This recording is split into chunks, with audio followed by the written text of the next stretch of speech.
Magandang umaga po sa bawat isa. Handa po natin ang ating mga ballpen, Biblia, at papel na susulatan o mga notebook. At ako po ay laging nakahanda ang ating puso sa pagtanggap sa mga salita ng Diyos na ipagkakaloob sa atin every time na tayo ay pupunta rito sa gawain. Paulit-ulit ko na ipinapakita sa inyo ang tungkol sa how do I know that I have chosen by God. At ito na yung pagpito natin. Sa nakaraan ay muli kong binalikan yung mga basic elements na kailangan para alam natin na tayo talaga ay pinili ng Diyos. Ipinakita ko sa inyo yung kahalagahan ng pundasyon, ang tunay na ebanghelyo na dapat ay napapakinggan ng mga tao, at ang tugon ng mananampalataya na sila ay sumampalataya at bunga ng kanyang pananampalataya ay kailangan siyang humakbang para sa pagsisisi at pagpapabautismo. Kapag ibinigay na ng Diyos ang kanyang banal na Espiritu, doon masasabi ng isang sumampalataya na talagang siya ay pinili ng Diyos. At yan ay napakahalaga. Alam niyo kung bakit binabalik-balikan ko ang bagay na ito ay sapagkat maraming mga mananampalataya na dahil doon sa nakagisnan natin, isa naman tayo doon sa mga katulad ng ginagawa ng iba na kapag nabahaginan ng salita ng Diyos ang isang tao ay pagkatapos ay patatanggapin kay Kristo sa pamamagitan ng panalangin, ay inaakala natin na yun na yung born again experience. Ipinapangako natin ang mga pangako ng Diyos sa mga tunay na born again. Pero ngayon at natuklasan natin ang katotohanan na medyo napilipit yung mga hakbang na yon upang sa gayon ay hindi nagre-resulta sa pagtanggap talaga ng isang tao ng banal na Espiritu, ay inaayos natin ang bagay na ito. Hanggat walang banal na Espiritu na tinanggap ang isang tao, hindi siya may bibilang na sa Diyos. Ang linaw ng katotohanan ito sa aklat ng Roma, na sinabi doon sa Roma 8:9 ang ganito, Romans 8:9. You, however, are not in the realm of the flesh, but are in the realm of the Spirit. If indeed the Spirit of God lives in you, and if anyone does not have the Spirit of Christ, the same as the Spirit of God, they do not belong to Christ. Ang linaw ng sinabing ito. Pero dahil nga sa ginagawa ng marami, hindi lamang yung mga baguhang mananampalataya, kundi ina-assure din ng mga nagbabahagi ng salita ng Diyos na sila'y tumanggap na ng banal na Espiritu, ay nakala ng mga tao ito na sila'y nagtataglay ng Espiritu at inaangkin talaga na sa kanila ang banal na Espiritu. Pero dito sa talatang ito, ay meron tayong makikita na sinasabi na kapag ang isang tao ay nagtataglay ng Espiritu ng Diyos, ay hindi na siya nabubuhay sa ilalim ng gawa ng mga laban. Yan ang sinasabi niya rito. You, however, are not in the realm of the flesh, but you are in the realm of the Spirit. Meaning, ang Espiritu ng Diyos ang gumagawa sa kanya at ito naman ay kanyang sinusunod.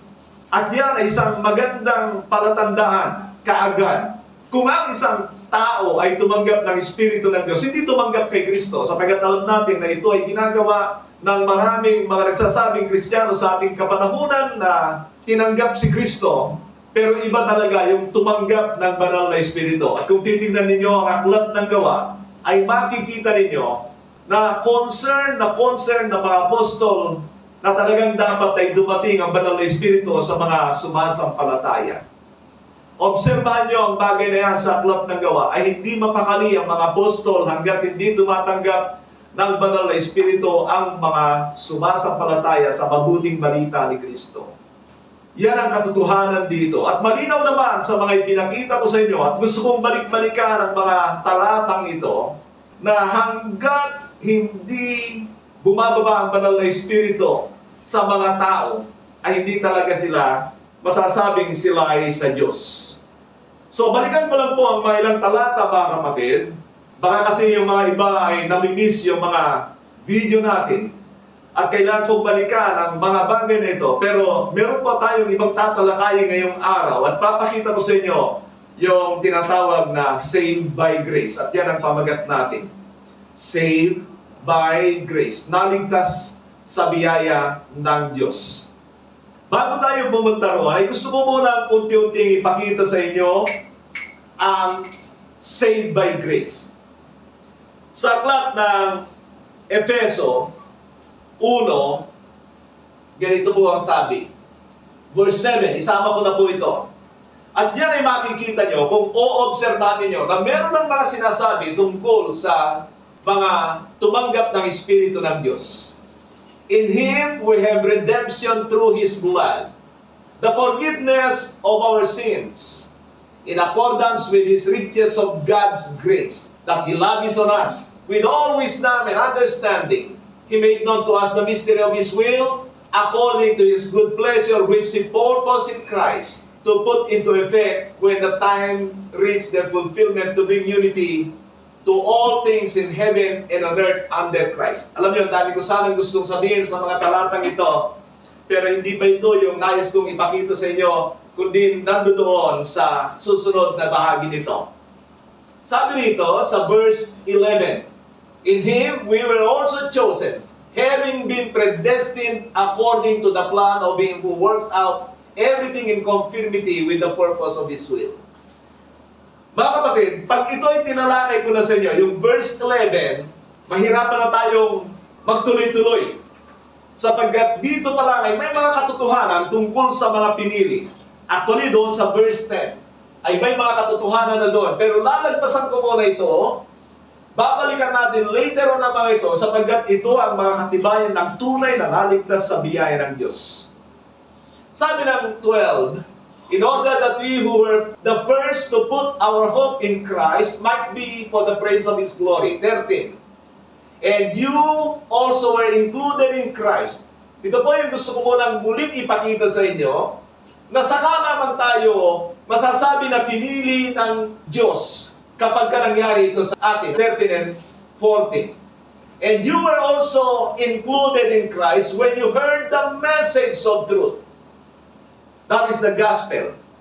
Yun ang nagiging Diyos sa tao para sumampalataya.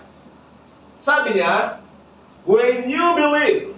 Now, tingnan niyo mga kapatid, when you believe, ito yung pinangkin ng marami na hindi mo na kailangan magsisi at magpabautismo. No, it's not. Paulit-ulit ko lang sinasabi sa inyo na every time na sumasampalataya ang tao ay kakambal na nito ang pagsisisi at pagpapabautismo. He who believes and is baptized will be saved. Repent and be baptized. Magkakakambal ang tatlong yan bilang tugon ng isang sumampalataya sa tunay na mabuting balita ng Diyos. Kaya lang, yung mga choosy, ano ang ibig sabihin nun? Yung mga pinipili lang, yung tutugma doon sa gusto nilang itatatag na doktrina, ay hinihiwalay nila ang bagay na ito.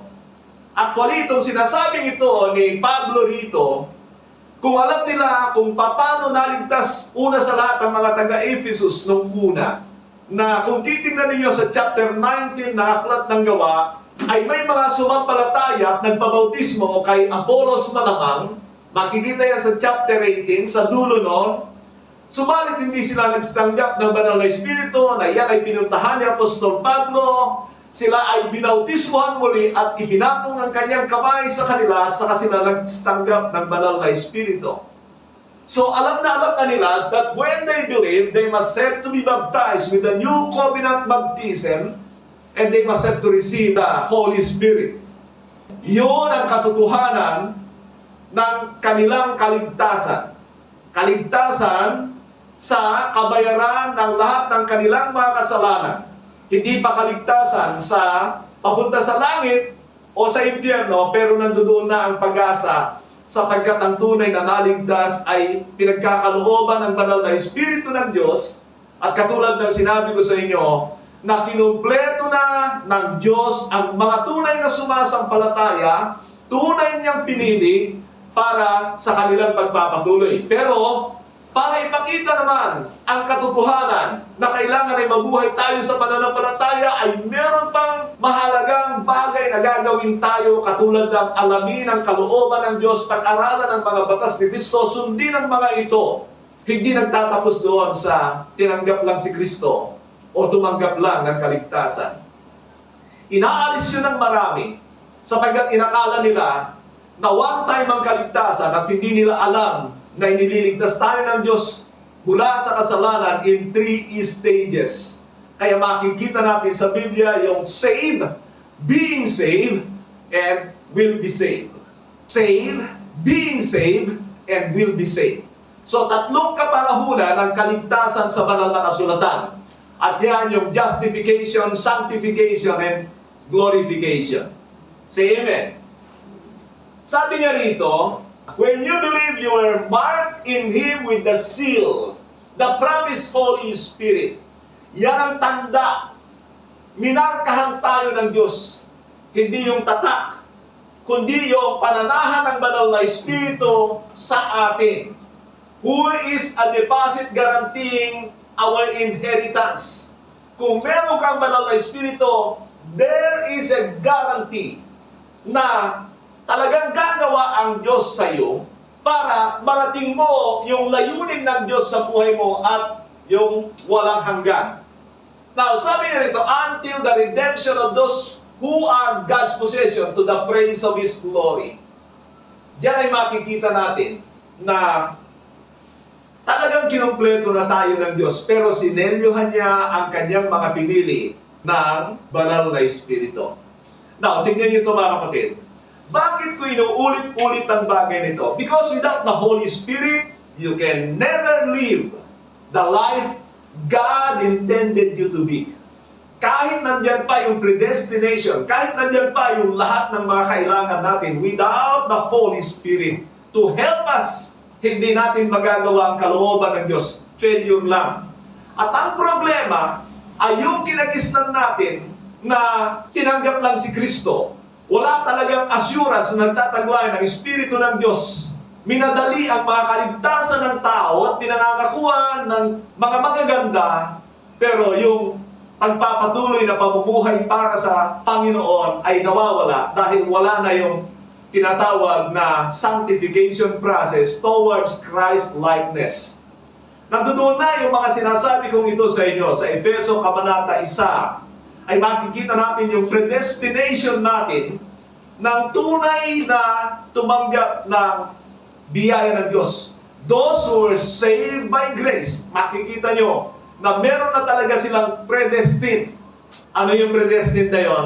Alam niyo, hindi mahirap pag-aralan yan sapagkat sa dalawang lugar lang binanggit yan, sa aklat ng Roma 8 at saka dito sa Efeso Kabanata 1. 4 na beses lang ginamit ang salitang yan, kaya hindi yan mahirap pag-aralan.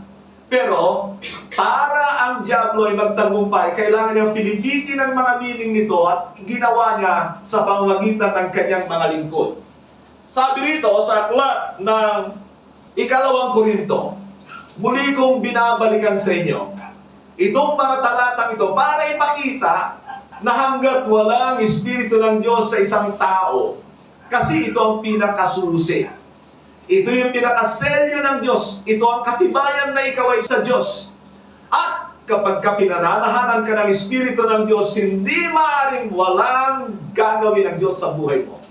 At kaya lamang magalit ang maraming Kristiyano sa ating kapanahunan ay dahil ang totoo ay hindi talaga sila nagtataglay ng Espiritu ng Diyos. Ipinapalagay lamang nila at ipinipilit nila na sila ay nagtataglay ng Espiritu ng Diyos. Mga kapatid, never ask me if you have the Holy Spirit. Dahil ako ay nagmamanman ako sa pamumuhay ng mga Kristiyano. Ano ang kanilang ginagawa? Do they have the Spirit of God? O kaya ay iniwan na ba sila ng Espiritu ng Diyos kung sila ay matagal ng mga mananampalataya? Sabi rito, now it is God who makes both of us and you stand firm in Christ. That is the assurance. If you have the Spirit of God, He anointed us. Sino rito anointed? Parang hindi na kayo makasagot na. See, a lot of people claim being anointed by God. Pero parang tingin ko sa inyo, natatakot na kayo na mag-claim that the Holy Spirit. When you have the anointed, you have the Holy Spirit in yourself. At yan na nga ang tinutuklas natin. Para, alam niyo ba kapatid, ginagawa ko ito para sa gano'n ay sigurado tayo. At kung nakikita ninyo, napapansin ninyo na parang nandun kayo sa false convert, huwag na kayong magkunwari. Umamin kayo sa Diyos. Sapagkat, sabi ko nga, kapag ang isang tao ay umaamin sa Diyos, nagkakaroon siya ng pag-asa. Sa 22, sabi niya, set His seal of ownership on us. Set His seal of ownership on us. And put His Spirit in our hearts. Pinuhin nyo? Yan pa lang. Pag wala kang bagong puso na katulad ng ipinangako niya doon sa Ezekiel 36, hindi yan pananahanan ng banal na Espiritu. Pangako ng Diyos na lahat ng sumampalataya ay binigyan niya ng bagong puso, pusong laman, hindi pusong bato, dahil doon mananahan ang kanyang Espiritu. Kaya imposible na walang palatandaan, walang pagbabago ang tunay na naligtas sa biyaya ng Diyos. Imposible. It will be evident. It will be evident. Huwag nating ipilit na ganito na ako ay pinanganak, ganito na ako lumaki, ganito na ako tumanda. Huwag mo sabihin, ganyan ka mamamatay kung ikaw ay na-born again. Meron talagang pagbabago yan. Kaya kung walang pagbabago, masama bang umiyak sa Panginoon? Masama bang magpakumbaba sa Panginoon? Kaysa sa ikaw ay manahan doon sa walang hanggang naglalagablab na asupre? Mga kapatid, it's a pride that is hindering people to accept the truth. It's a pride. Hanggat may pride ka, tandaan ninyo, yan ang unang-unang na kay Satanas na pinanasa niya sa tao na maging Diyos din sila. And that is also pride. Yan ang pride talaga na problema natin sa ating mga sarili. Pride. That's why the first word of Christ publicly is repent, for the kingdom of God is at hand. When you repent from your sin, you admitted that you are a person who falls short of the glory of God. You are headed to damnation. Kaya ka nagsisisi kasi nakita mo na ang iyong mga gawa ay hiwalay talaga sa Diyos. At gusto mong manumbalik sa Diyos, kikilalanin mo na ikaw ay hindi karapat-dapat sa Kanya. And every time na ang tao ay inaamin niya na hindi siya karapat-dapat sa Diyos, saka siya nagiging mararapat. Alam ba ninyo yun? Nang sabihin ni Pedro, Lord, away from me, I am a sinner, the more na dumikit sa Kanya si Kristo. Kaya mga kapatid, if we have those words, Lord, I am unworthy, hindi yung parang pambubola lang kay Lord, hindi mo mabobola si Lord. Yung totoo. Meron kasi mga ganyan, nagsasabi, we are unworthy, wretched, pero matagal na Kristiyano.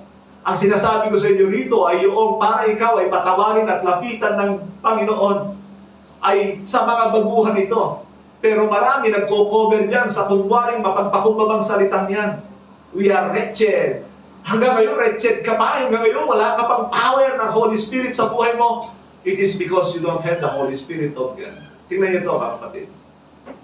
Bakit maraming dumidepensa kay Steve Lawson? Bakit maraming dumidepensa kay Steve Lawson? Katulad ng sinabi ko sa inyo nung nakaraan, na ito yung nahulog sa immoralidad. Maraming dumidepensa sa kanya kasi akala nila ay okay lang na ganun nga ang nangyari sa kanya because they considered themselves wretched. Alam niyo mga kapatid, walang alagad ng Panginoon na nahulog sa immoralidad. Bakit? They have the Spirit of God. At ako'y naniniwala, itong mga taong ito, kung titingnan ninyo, pati mga doktrina ay mali-mali, nagre-resolve sila sa once saved, always saved. It is because of that thinking na they are still wretched after having the Holy Spirit. Hindi ata binago ng Diyos ang kanilang mga puso at hindi pinananahanan ng banal na Espiritu. So there is a guarantee when we have the Holy Spirit. Again, mga kapatid, inuulit-ulit ko ito sa inyo para makita ninyo na napakahalaga na maunawaan natin ang katotohanan ito. So, when God sees a repentant heart in us, when God sees a new heart in us, Ganito ang sabi ng Acts chapter 15 verse 7 and 8. After much discussion, Peter got up and addressed them, "Brothers, you know that some time ago God made a choice among you that the Gentiles might hear from my lips the message of the gospel and believe." Una, they must have to hear the message of the gospel and believe. And after that, tandaan nyo, sinabi ko na, in-explain ko na sa inyo yung mga bagay na yan. When they believe, they repented and they were baptized. Ulitin ko ulit, na napakahalaga ng bagay na yan na laging kakambal ng tunay na pananampalataya. Dahil mamaya pupunta ako doon sa saved by grace para ipakita sa inyo na talagang saved by grace tayo. Pero hindi ito katulad ng pinalalabas ng mga magagaling na ito. Now, sabi rito sa verse 8, God who knows the heart showed that He accepted them by giving the Holy Spirit to them just as He did to us. See, it was Paul who was talking. At si Pablo, aware siya sa presensya ng banal na Espiritu. Talagang hindi siya mapakali katulad ni Pedro na hindi tatanggap ang mga mananampalataya ng Espiritu ng Diyos. And so, he really knows the importance of the Holy Spirit to everyone who believes. Kaya yan ay napakahalaga.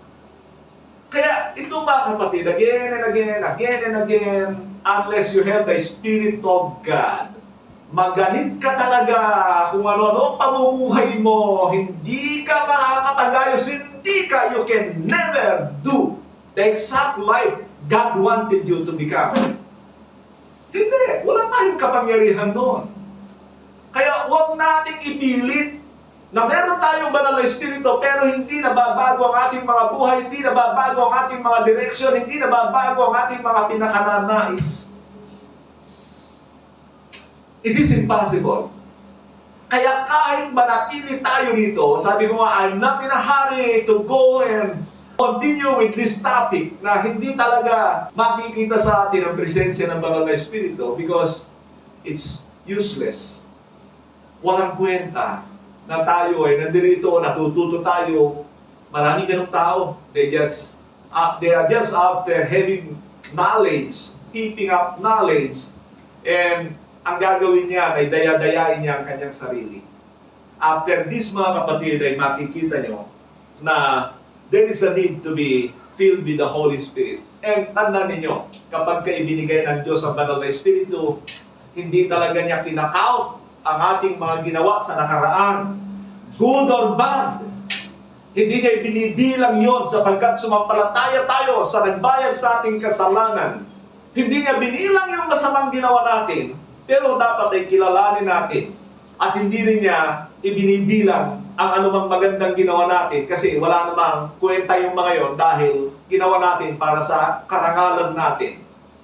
So, have you ever done good in the past? At akala mo yun ang mahalaga? Alam mo, kung hindi yan expression ng pananampalataya sa Diyos, walang kwenta yan sa Diyos. Bakit ko sinabi ito? Makinig kayo. Sapagkat sa Acts chapter 10, ay merong isang tao diyan, yung centurion, na gumagawa ng kabutihan in the name of God na hindi niya kilala. At tingnan niyo ang Diyos. Kapag nakikita ka na meron kang puso sa Kanya, kahit ikaw ay hindi karapat-dapat sa Kanya, kahit bagsak ka sa pamantayan niya, ikaw ay katatagpuin niya kung meron kang puso na naghahanap sa Kanya. Ganyan ang puso ni Zacchaeus nung siya'y lumabas mula doon sa upuan ng makasalanan, ng paningilan ng buwis, para katagpuin si Kristo. Sinikap niya na umakyat doon sa taas ng puno. Kaya kung titignan niyo, siya ang pinansin ng Panginoon dahil alam niya na ito ay interesado sa Kanya. Kasi kung meron dito talaga yung totoong interesado sa Diyos, katatagpuin niya ng Diyos. I remember, the other night, nag-preach ako. Alam ko, ang hinihintay ng mga tao ay sasabihin ko, nag-preach ako sa Patay. Dito ito sa Taguig, hindi yung nasa Muntinlupa nung nakaraan. Now, sabi ko sa kanila, hindi po ako magpapatanggap sa inyo. Sabi ko, ang nais ko ay totoong tumawag kayo sa Panginoon. Hanapin niyo ang Diyos, sapagkat ang Diyos na ito, handa niya kayong katagpuin kung tatawag kayo sa Kanya. Eh marami, sasamantalahin na yon. Sasabihin niya, Kung nais niyong tanggapin ang Panginoon sa inyong mga puso, pumunta kayo rito sa harapan, ipapanalangin ko kayo, and He would count them saved during that time. Yun ang problema. Nag-altar call sila, pagkatapos ay gagamitin ang sensational o emotional na panawagan sa kanila. Meron mga panginginig ng boses at pagkatapos ay matatanggapin kay Kristo, and they will be taught as a born-again people. Pero mga kapatid, ang ginawa ko, sabi ko, hindi ako magtatawag ng katulad ng ginagawa ng marami at pagkatapos kayo ay patatanggapin ko kay Kristo. I would rather tell you na kayo ay tumawag sa Diyos. At ang Diyos na ito na makapangyarihan ay alam niya ang inyong mga puso, katatagpuin niya kayo sa kanyang kaparaanan kung kayo ay maghanap sa Kanya. See, I'm not building my reputation there. Hindi yun ang nais ko. Ang nais ko ay maligtas talaga sila at ang Diyos ang gagawa. But there are a lot of preachers na kapag ka sila ay nakapagpatanggap, ay iniisip na nila, wow, malaki ang kanilang monumento, lalo na mamaya, kapag kaya ay inudyo kanila na magpabautismo, they are using it as a monument for them. Although meron tayong obligasyon. But when they believe, mga kapatid, ako'y naniniwala na ang Diyos ang gagawa sa kanilang mga buhay. Sana po inaunawaan natin ito. So, when they believe, mga kapatid, even doon sa maliit na bagay, basta makitaan ka lang ng Diyos ng puso, importante yun. Importante yun. Now, meron sinabi sa aklat ng Romans chapter 9. Romans chapter 9. Hindi Romans chapter 8, na ganito. Tingnan niyo ito minsan ginagamit ito ng argumento tungkol sa pagpili ng Diyos. Namili ang Diyos na walang dahilan. Hindi ganyan ang Diyos. He always had the reason as well. Ano ang reason ni God? Ang reason niya ay ikaw ay karapat-dapat sa kanyang layunin. Narinig ba ninyo, mga kapatid? Ang rason kung bakit tayo pinili ng Diyos ay dahil nakita niya sa iyo na karapat-dapat ka sa kanyang layunin. Anong layunin ng Diyos sa atin? The purpose of God for us is to be formed into the likeness of His Son. So yan ay proseso na yan na matagal. Meaning, nakitaan ka ng Diyos na nagpakumbaba at doon sa maliit na bagay na yun, ibibigay niya ang kanyang banal na Espiritu sa iyo para sa gayon ay tulungan ka. And that very purpose ay yung sinasabi yan ng Ephesians 1, 4 and 5, Romans 8, 28 and 29. Because you humbled yourself, He gave the Holy Spirit, and that Holy Spirit will induce you to step into Christ's likeness. Yun ang goal ng Diyos sa buhay natin, to become like Jesus Christ. Pag ikaw ay naging katulad ni Kristo, tama ka sa kanyang layunin sa walang hanggan. Yun ang ibig sabihin niya. Sana mapakinggan ito ng marami. Alam nyo, kung ano ang ginagawa ng marami sa Biblia para lang itumba ang kanilang doktrina. Now, tingnan niyo ito. Yet before the twins were born or had anything good or bad, in order that God's purpose in election might stand, not by works, but by Him who calls, she was told, the older will serve the younger. Just as it is written, Jacob I loved, but Esau I hated. Sabi niya, what shall we say then? Is God unjust? Nagtanong. Hindi ba makatarungan ng Diyos? Tingnan ito, mga kapatid, kung ang Diyos ay namili na walang kadahidahilan kay Jacob at kay Esau, He is unjust.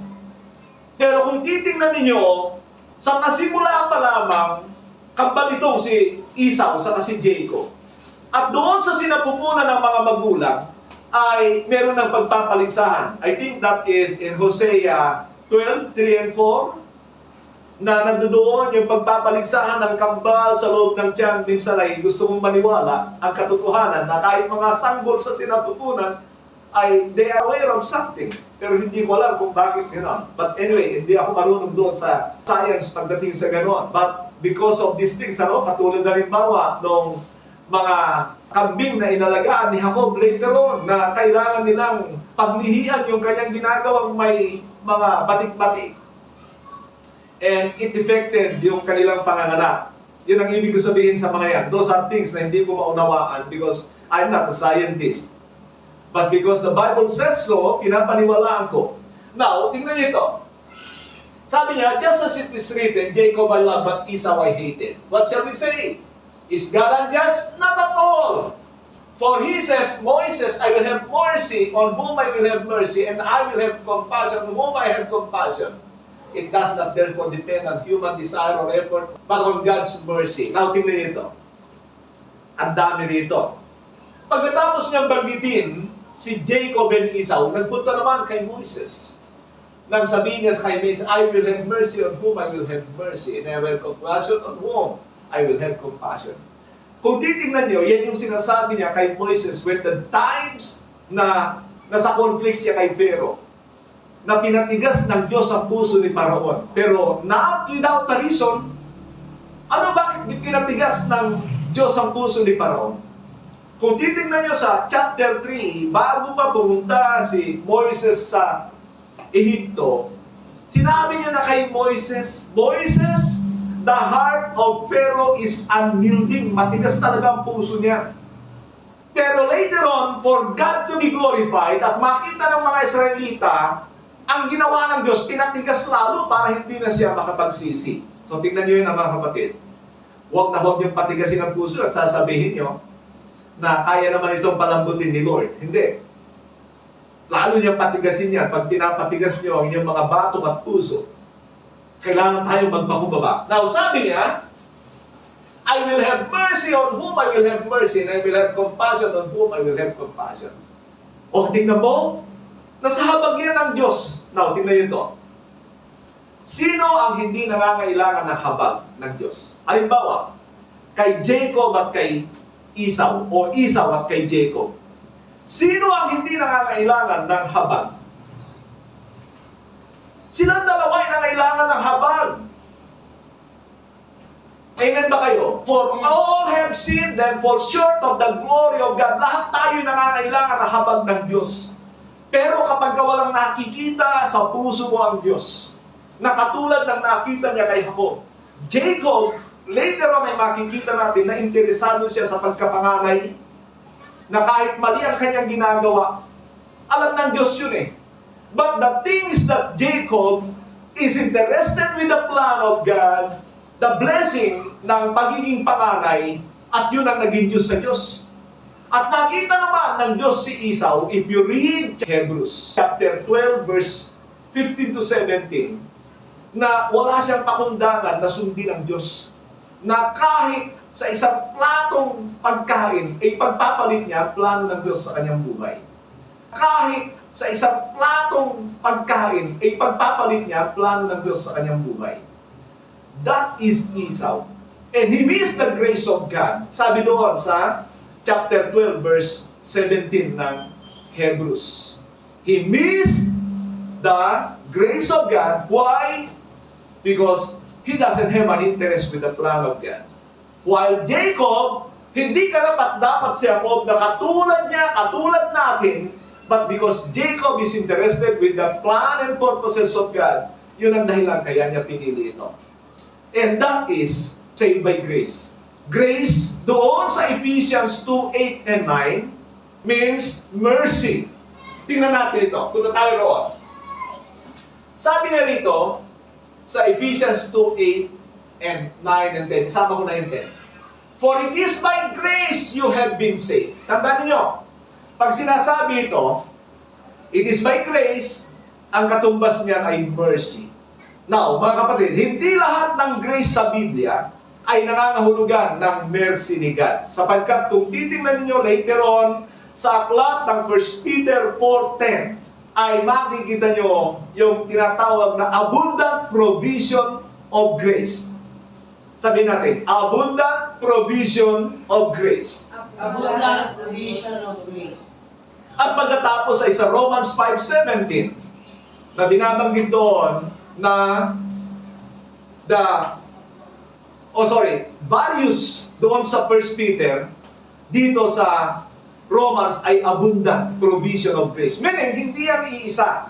And mind you mga kapatid, para paniwalaan nyo, nais kong sabihin sa inyo na sinabi kay Kristo ang ganito sa aklat ng Lucas Kabanata 2. And the grace of God was on Him. Tingnan nyo, ano ang punto ko dyan? Ang punto ko dyan, si Kristo ay nangailangan ng biyaya ng Diyos. At hindi yun yung habag dahil hindi naman siya nagkasala. Ang habag, mga kapatid, tumingin kayo rito. May sinasabi sa aklat ng Hebrews chapter 4 na, puntahan ko na nga lang. If you have the Bibles with you, then gusto mong makita yung katotohanan ito tungkol sa kaibahan ng habag at biyaya. Chapter 4 ng Hebrews. Ganito ang sabi niya sa verse 16. Sabi niya, let us then approach the throne of grace with confidence so that we may receive mercy. Sabihin natin, receive mercy. Receive mercy. And find grace to help us in our times of need. Now, tingnan ito ha. Let us then approach the throne of God. Ibig sabihin ay magpakumbaba tayo pagka hinanap natin ang trono ng Diyos. And we need the mercy. Sabi nga rito, let us then approach the throne of God with confidence so that we may receive mercy. Kailangan natin ang habag ng Diyos. Pero sabi niya later on, and find grace. Ba, tingnan niyo ito mga kapatid, there is a mercy, there is a grace. Magkaiba sila dito. Ano ang pinupunto ko sa inyo? Nais ko ipakita sa inyo na hindi lahat ng grace ay katumbas ng mercy. Pero yung sa Ephesians, yung it is by grace, that is the mercy na kailangan ng makasalanan. Now, dito sa Hebrews chapter 4 verse 16 ay makikita natin na magkaiba sila. Pero ipinakita ko na nga sa inyo sa 1 Peter 4:10, sa Romans 5:17, na marami talagang biyaya ang Diyos. Abundant provision of grace. Various forms of grace. At tingnan niyo ito mga kapatid. Ang mercy ay para sa ating nakaraang kakulangan. Say amen. Amen. Ang grace ay para sa ating hinaharap. Tulong sa hinaharap. Help in our future. Para hindi tayo magkasala na. Pag magkasala tayo, balik tayo sa mercy. Pero there is a grace sufficient for us to help us in our times of trouble. Yun, doon natin makikita na magkaiba. Pero tingnan natin ito because I'm talking to you about saved by grace. Tandaan niyo ito mga kapatid. Please, huwag niyong itanggi na tayo ay naligtas sa biyaya ng Diyos. We are saved by grace. Kaya ko lang ine-explain ito sa inyo sapagkat yung saved by grace ng marami ay napakadelikado. It's a demonic, satanic salvation by grace. Kaya ko i-explain ito sa inyo. At sa mga susunod, papakita ko sa inyo. Baka sa susunod ay by textual ako na magpaliwanag sa inyo. Hindi ganito na topical para makita nyo talaga. Bagamat nabigyan ng mga exposition ko tungkol dito sa saved by grace. Sabi niya, for it is by grace that you have been saved through faith.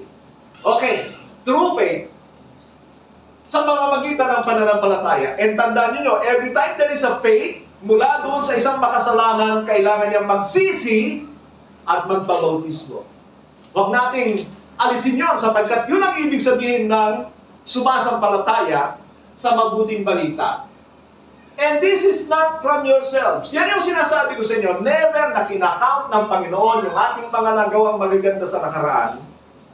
And never din, when He had mercy on us, ay dahil sa ating pananampalataya, kinahabagan tayo ng Diyos, kinalimutan niya yung ating mga kasalanan. That is justification. Yan ang ibig niya sabihin dito. Sabi niya, and this is not from yourselves. It is the gift of God. Yung salvation natin ay kaloob ng Panginoon. Kaloob dahil wala siyang ibinilang sa ating mga nakaraan. Yan ang saved by grace. Pero kailangan mong sumampalataya na nangangahulugan nga na yan ay may kakambal na pagsisisi at pagpapabautismo. Sabi niya, not by works. O yan, not by works. Eh sinabi ko na sa inyo, wala naman tayong ginawa. Ang ibig sabihin ni Paul dyan ay not by the works of the law. Kasi, pag wala sa batas ng Diyos, hindi naman niya ibinibilang na yan ay tama eh. Kaya, binabanggit ni Pablo sa lahat ng kanyang mga sinulat ay tungkol sa pagsunod sa kautusan ni Moises so that no one can boast. For we are God's handiwork, created in Christ Jesus to do good works. Now, tignan ito. If a person is saved by grace, he is intended to do good works. Ano yung good works na yan? In obedience to the commands of Christ, because this is now a part of the new covenant. Hindi na doon sa Mosaic law. Pero huwag mong sabihin na ligtas ka na sa walang hanggan na wala kang good works. Initially, hindi niya binibilang yung ating mga ginawa in the times of our justification. Now, in the times of our sanctification, it is impossible na walang gagawin na tama ang isang Kristiyano. That is satanic doctrine. Patungo ka sa impyerno. At muli ko na naman sasabihin sa inyo, sasabihin ng Panginoon sa huling araw, lumayo kayo sa akin, mga mapaggawa ng kasalanan. Ano ibig sabihin nun? Hindi kayo gumawa sang-ayon sa mga utos ng Panginoon. Naunawaan na ba ninyo? Sabi niya, created in Christ to do good works, which is God prepared in advance for us to do. Ang hirap nitong mga taong ito. Nagpo-focus lang sila sa mga ganitong talata. Hindi nila tignan ang kabuuan ng Biblia.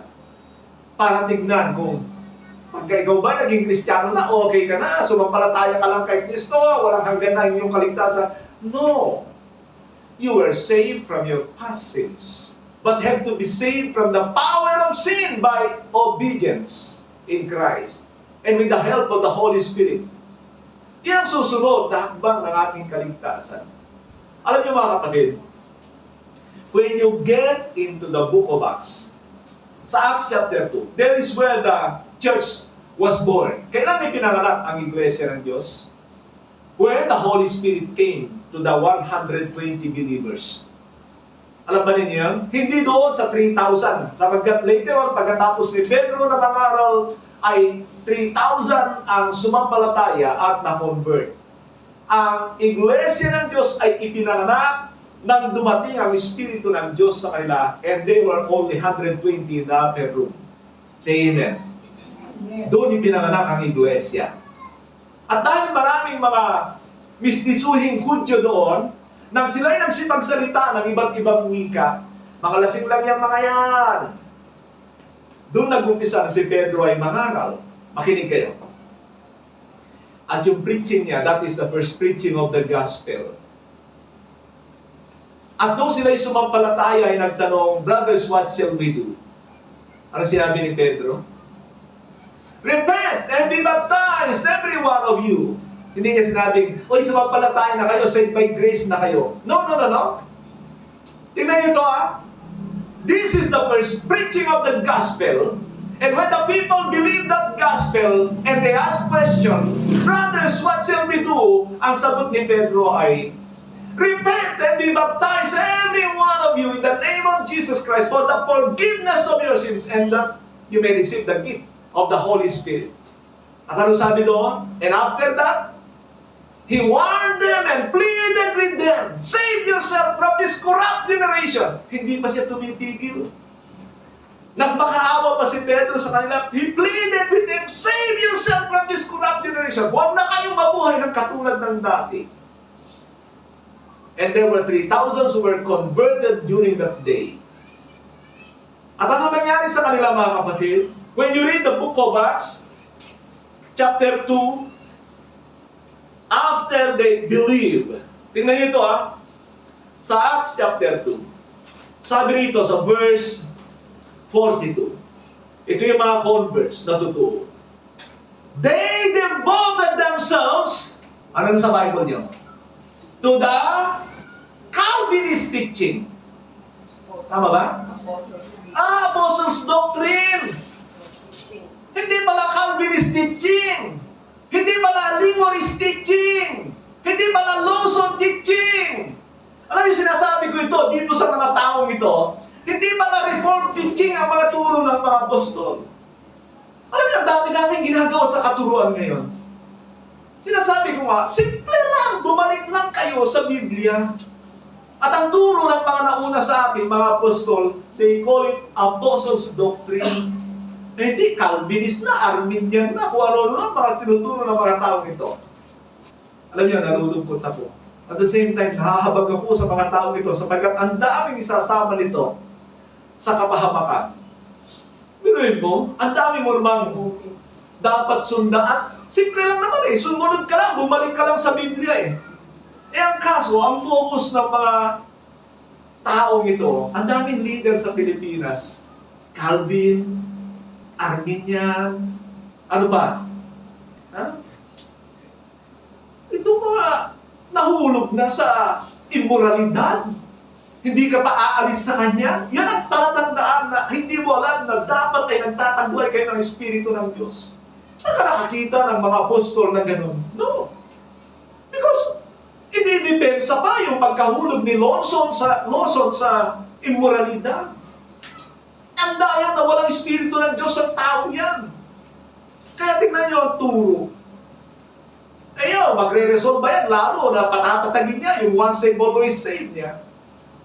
Alam niyo mga kapatid, ang punto ko rito ay hindi natin kailangan sundan yung mga taong yan, Calvinist na yan, kung sino-sino. Balik tayo sa Apostles' teaching. Sa tingin nyo, anong mga tinuro ng apostol sa mga bagong mananampalataya? Because it says, and they devoted themselves to the apostles' teaching, to the breaking of bread, to fellowship, and to prayer. Actually, natalakay ko na ito eh. Pero I mean, mga kapatid, that is the basic. Ano ba pinapaturo ng Panginoon? Before He ascended to heaven, sabi ng Panginoon, go and make disciples of all nations, baptizing them in the name of the Father, the Son, and the Holy Spirit, and teach them to obey everything that I have commanded you. Sa tingin nyo, ano ituturo ng mga apostol? Later on, sabi ni Pablo, ay, thanks be to God. Sabi niya, sa Romans 6:17, nakakalimutan ko yung key, sabi niya rito sa 17, but thanks be to God that though you were once enslaved to sin, you wholeheartedly obeyed the form. Sabihin nga natin, form. Form. Ano ibig sabihin ng form? Meron silang sinusundan na forma. Later on, ang ginamit niya ay pattern of teaching. Now, tingnan niyo mga kapatid, sabihin form. Sabihin natin, form. Form. Sabihin natin, pattern. Pattern. Now, kung meron tayong forms and patterns of teachings, dapat yung galing sa Panginoon at sa mga apostol. Yun ang mga tunay na naligtas sa biyaya ng Diyos. We are saved by grace. At tingnan ninyo, talagang ang unang-una ay palaaral sila. Nabanggit ko na ito. Palaaral sila. Bakit? Kailangan magbago ang kanilang mga kaisipan. Kailangan maalis nila doon sa katuruan, lalo na doon sa katuruan ng galing kay Moises. Because those were converted in Acts chapter 2, well, mga Hudyo yan. Na later on, makikita natin na sila yung nanggugulong sa mga mananampalataya. Alam niyo ba kung anong problema ng katuruan sa mga aklat ng mga apostol? Mga Hudyo na hinahalo sa New Covenant ang kanilang mga turo. At hindi ba yan ang problema natin hanggang sa ating kasalukuyan? Mga kapatid, yan ang problema hanggang sa ating kapanahunan. Tingnan yung mga churches dito, yung mga nagsasabing born again. Halo-halo ang mga turo niya. At alam ba ninyo, later on sa aklat ng Pahayag, ang tawag dyan ng Panginoon, mga sinagoga ni Satanas. What is a synagogue? Ang sinagoga ay lugar na tipunan ng mga Hudyo. Walang masama doon. Kaya lang itong mga tinatawag ng Panginoon ng mga sinagoga ni Satanas ay mga hentil na nagkukunwaring Hudyo. Hinahaluan nila ang New Covenant teaching, ang Apostles' doctrines ng Old Covenant laws and teachings. Mga kapatid, magbabalik tayo dito sa Saved by Grace. Ipapakita ko sa inyo kung ano talaga ang ligtas sa biyaya ng Diyos. Magbabalik po tayo para balikan ang mga totohanan ito. Ang tinatalakay natin ay Saved by Grace. Tayo po ay manalangin. Aming Ama, maraming salamat sa iyong mensahe. Pinupuri ka namin. Niluluwalhati ka namin. Gabayin niyo kami para lalong maging malinaw ang mga salita mo sa amin. Sa pangalan ng Panginoon Jesus. Amen. Amen.